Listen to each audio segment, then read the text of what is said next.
Our law firm has handled thousands of collection-related legal matters since 1985, and one of the most common facets of this type of law involves the procedure of garnishments. There's many different types of garnishments, bank garnishments, wage garnishments, accounts receivable garnishments, among others. But today I'm going to be covering the basics of bank garnishments in the state of Georgia, how they operate, and the various time frames involved.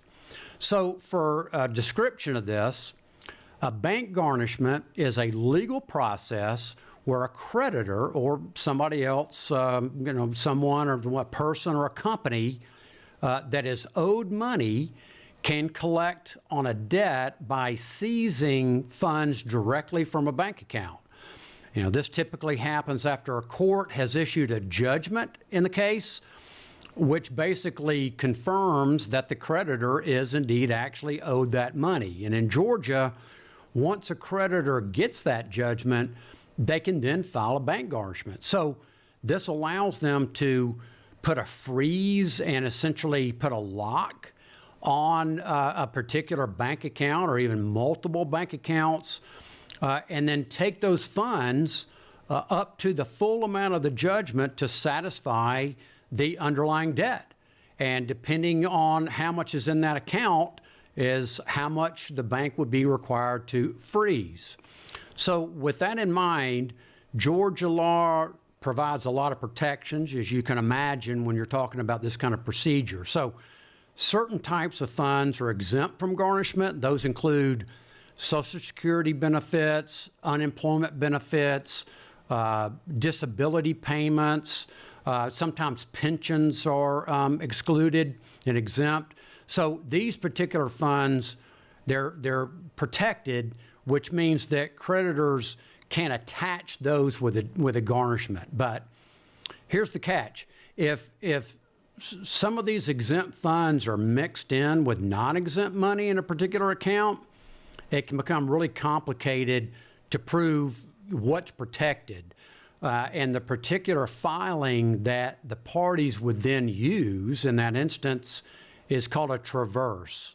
That's what, basically, in essence, places a hold on the entire matter while the parties go down and argue the details of everything in that account in front of the judge. All right, so the process works like this. Once a plaintiff who has already obtained a judgment in the case, once they serve the bank with a garnishment summons, then the bank is required to freeze any and all of the defendant's bank accounts that they have at that bank. And so the bank really is called the garnishee in that instance. And they are required, by law, by statute, as a garnishee to hold those funds.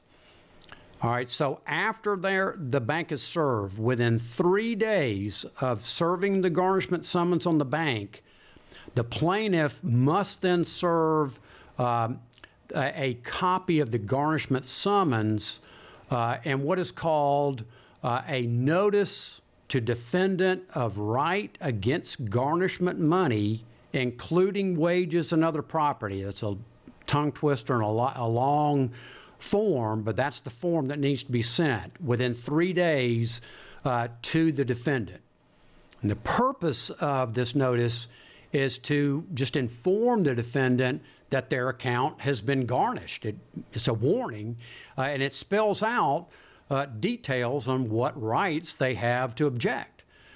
So the typical contents of this particular notice include the amount of the judgment, the details about the garnishment, including what court it was issued in, a statement that informs the defendant that they have the right to challenge that garnishment or to claim exemptions that we talked about earlier.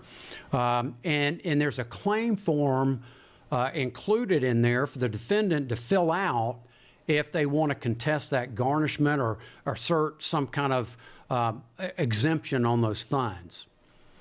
All right, so after the plaintiff does all of this and the bank has the funds frozen, then the defendant has the option to respond. Okay, they'll have 20 days from the date that they receive that notice of garnishment to file a written response or claim exemptions with the court that issued that garnishment. If the defendant does not respond within this time frame, then the garnished funds will then be released to the creditor.